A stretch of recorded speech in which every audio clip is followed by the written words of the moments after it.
All right, guys, as you can tell, I'm out today. I'm at a conference, so I wanted to finish up the toolkit today. There's actually only two examples we haven't gone over, so you're going to watch this ed puzzle.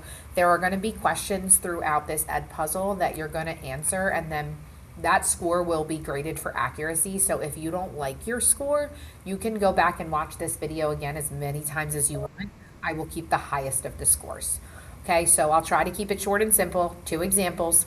Once you're finished with the ed puzzle, you're going to do practice from your workbook, page 17, numbers 5 and 6. That key is posted on Canvas with explanation. If you have time left and you want to start the test review guide might take a while, so we'll have class tomorrow to work on it, but if you want to get a jump start on it, page 25 through 28 is the test review guide. Answer key for that is also posted on Canvas. So let's get started. Here is the example on page, I'm not sure actually. So right at the end of your packet, we are looking at this example number 9. Okay, so we're gonna follow the same process that we've been following in class repeatedly, and that process starts with factoring. I actually can't factor either of these things. So my second step would be to find the restrictions, but if you can't factor the bottom, then to find the restrictions, you would set the bottom equal to 0. And when we go to do that, we also get something we can't solve. Because like if we subtract 2, we'd get x squared equals -2.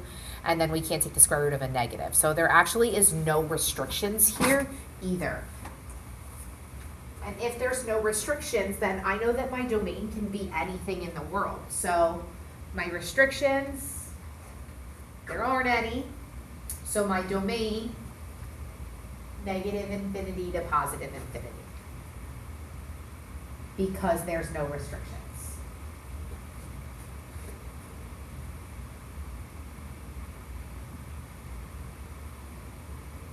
If there's no restrictions, there's also no vertical asymptote because I can't set the bottom equal to 0. Also, because this doesn't factor, nothing cancels out, so there aren't any holes as well. So everything in red here goes together. So I factor, I find the domain, I find the holes if something cancels, and then I find the vertical asymptote, which all of these I wasn't able to do. The next thing that I do after I find holes in vertical asymptote is I focus in on the horizontal asymptote, and that's going to come from the highest power in the top over the highest power in the bottom. And one of those x's is going to cancel out top and bottom and leave me with 12 over x. So if I end up with 12 over x, or any number over x for that matter, I end up with a horizontal asymptote of 0.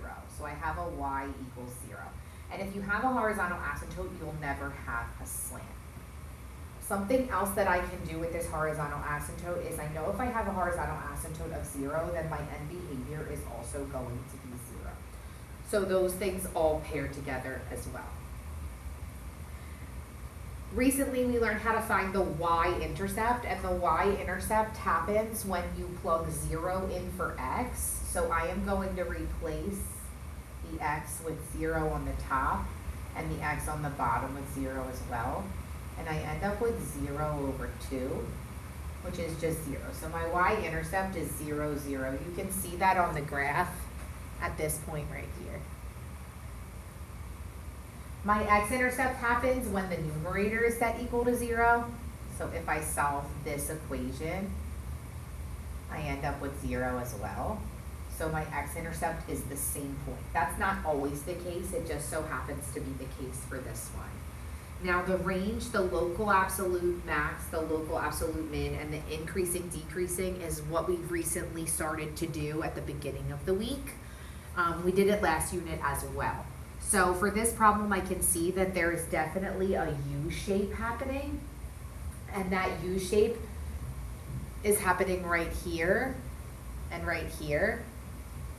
Now, because this is the bottom of a U, this down here is going to be what's called a minimum. Whereas up here, this is the top of like an upside down U. This is a maximum.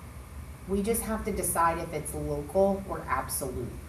So what I'm noticing about this graph is there's nothing above that point, right? There's no graph up here. This is the highest point on the graph. And so because it's the highest point on the graph, we'll call this an absolute maximum. And same thing with the bottom, there's no graph down here, right? There's no graph below this point, and so this is an absolute minimum. Sometimes the absolute minimum and maximum happen at a really clean point on the graph, and I can just write what it is. If you look at this graph, it's not clean. It looks like it's a little bit below -4 and a little bit above +4, and I can't make what that estimate is. So this is something I'm gonna have to do in my calculator. So you'll see in my y= screen, I typed the equation, and I used the alpha y= button to get that fraction mode. And then when I hit graph, I can see the same graph that I have on my paper. And I'm just going to trace, so second trace, I'll do my minimum first.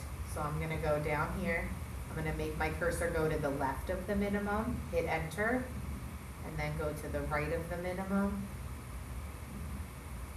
hit enter.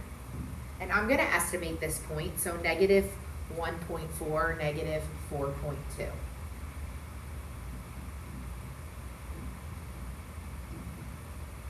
And I'm gonna do the same thing for the absolute maximum at the top. So I'm gonna go back to my calculator and I'm gonna second trace maximum. And I'm gonna do the left side and the right side. And again, I'm gonna round this one, 1.4 and 4.2.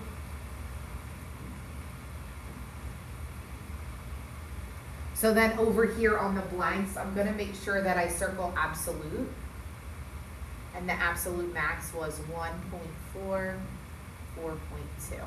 The absolute min was -1.4, 4.2. For increasing and decreasing behavior, you wanna look at the direction that the graph is going. The way that I explain it is, pretend you were starting right here and think about walking the path of the blue line. You would be walking down a hill. So this area of the graph is decreasing until I hit this point right here, right? Once I hit this point, my direction changes and I start to walk uphill. So this is an increase until I hit this point, and then I start to walk back downhill. So this is a decrease. So I'm going to have on my decreasing end 2 decreasing intervals, and on my increasing end I'm going to have 1. Okay, and I just need to figure out what those are. And that tends to be the tricky part, because when you are describing increasing and decreasing behavior, you're doing it using the x-axis and not the y-axis. So this first decreasing interval starts here and it stops at that point. So when I'm saying this decreasing interval, I'm describing the x-axis values. So the left-hand point is -infinity, and then it stops decreasing at that minimum, which has an x value of -1.4. Then it hits that minimum and it changes direction. And so from here, the x value of the minimum until right at the top of the hill, so that middle portion of the graph is the x value of the minimum to the x value of the maximum, which is 1.4. And then the final section of the graph is the top of that hill. It's not working here. So the top of this hill, right here off of the grid to infinity. So this would be my 1.4, the top is my x value of my maximum, off the page would be to infinity.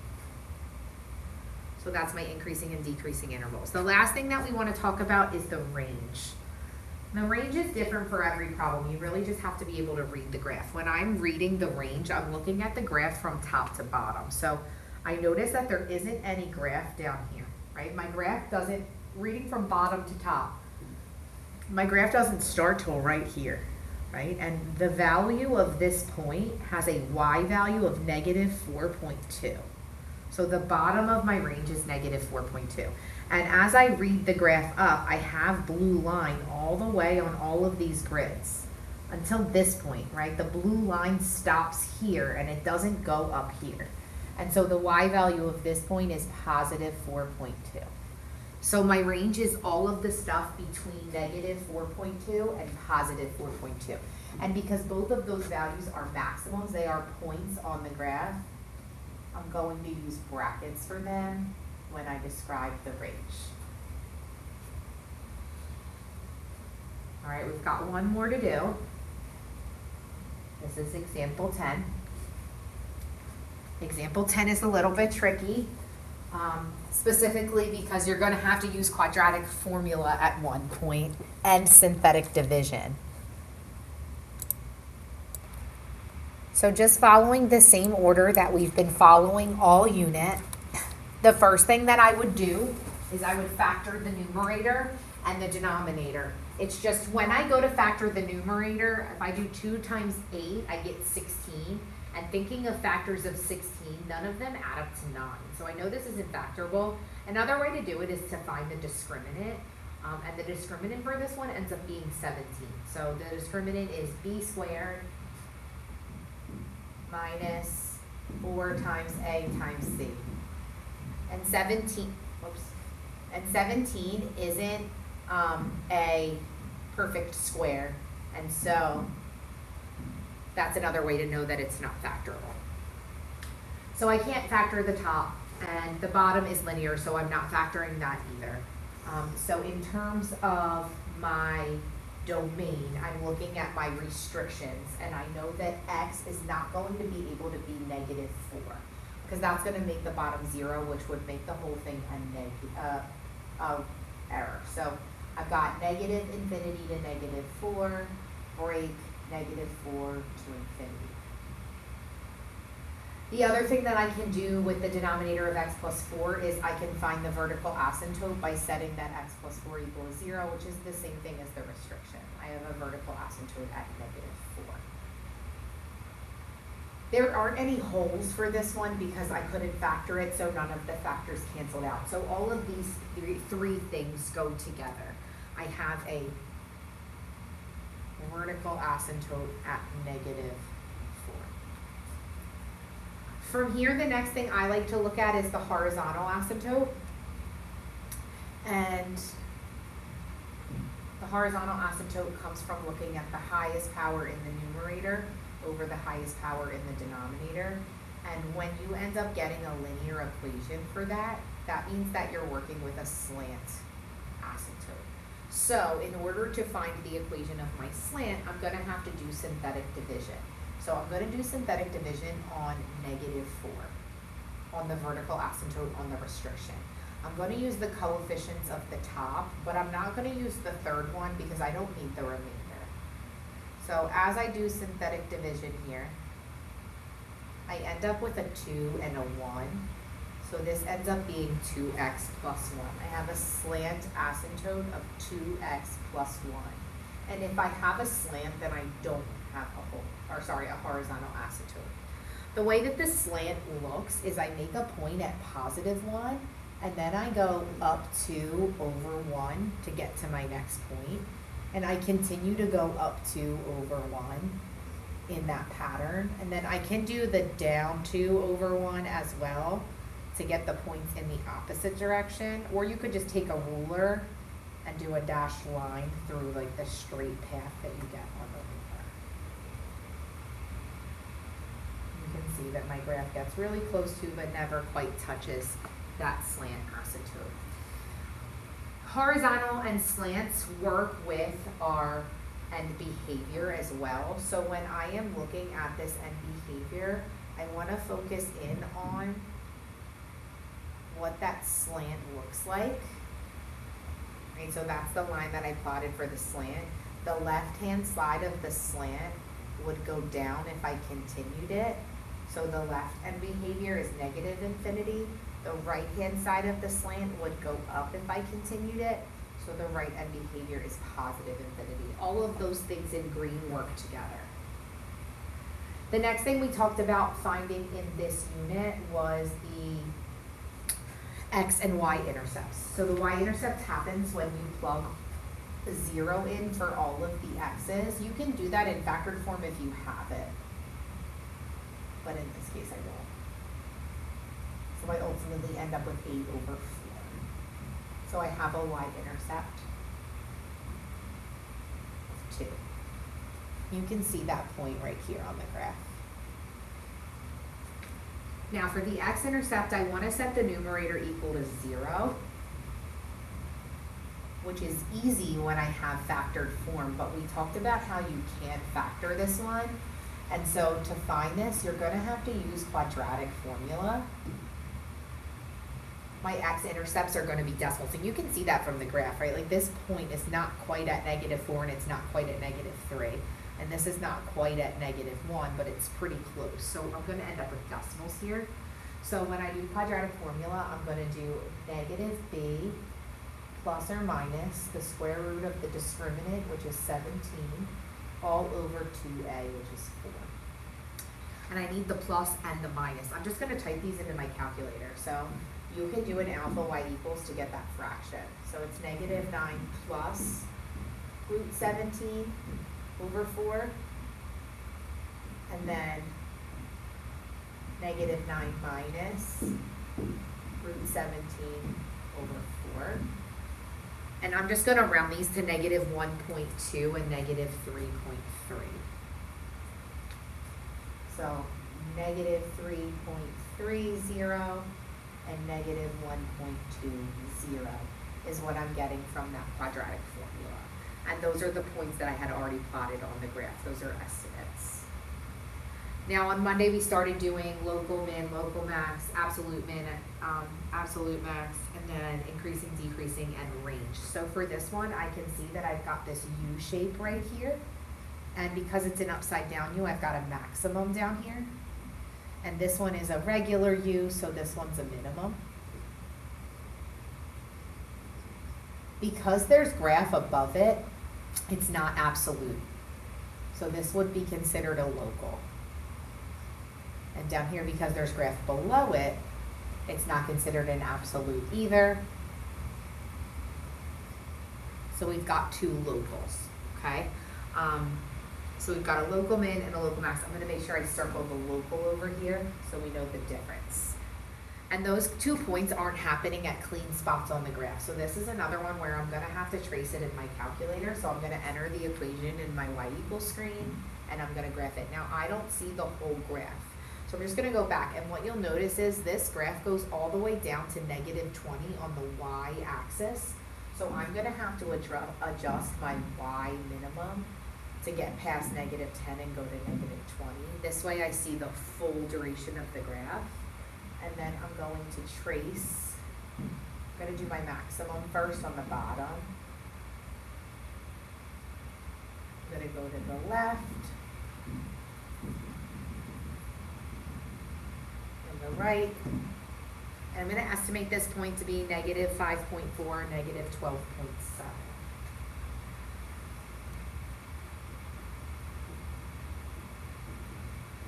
And then I'm going to do the same thing, but I'm going to do it for my minimum.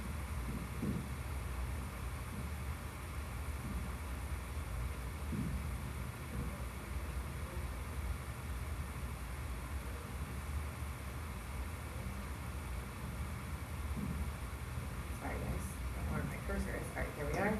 And this side. And then I'm going to estimate this to be -2.6, -1.3.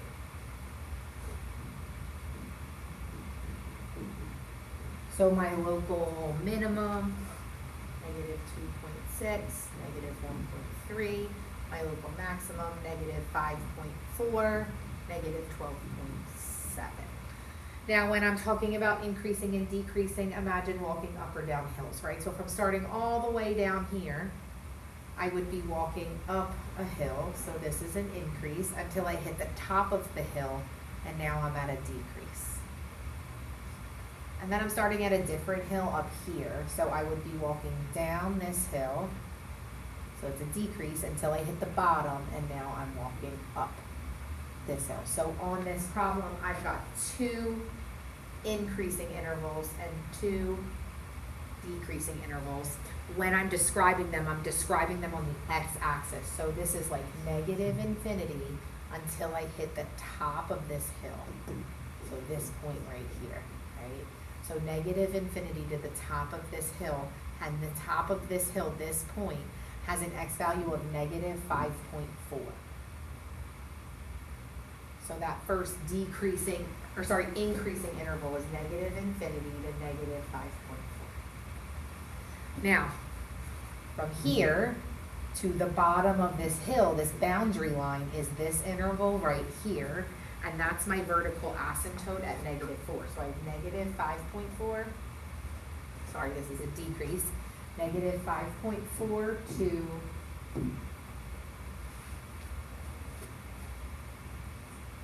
negative 4.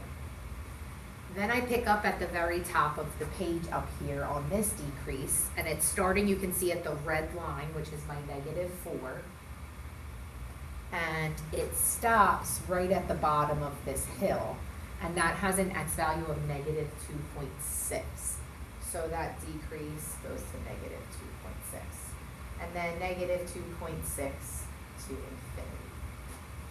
Now finally, we want to read the range of this graph. So we're looking at the bottom. This graph's got graph down here, right? I've got graph here and here. So we've got graph at the bottom, and then we go up until this point. So I'd call this negative infinity, and the y value of this point is negative 12.7. Then the graph takes a big break. There's nothing happening in here. And it starts again right here. And the y value of this point is negative 1.3. And then the graph goes up to infinity. So my range, negative infinity to negative 12.7, which is a maximum, so I'm going to use the bracket. Then it has this big break in the middle of the graph, and then it starts again at negative 1.3, which is a minimum, so it's a point, and then to infinity. Right, what I'm looking for you guys to do now is to take those big ideas and just do some practice on this. So your practice is page 17, numbers 5 and 6, and the key is posted on Canvas. If you finish early, get a head start on the review guide. Your test is going to be on Friday.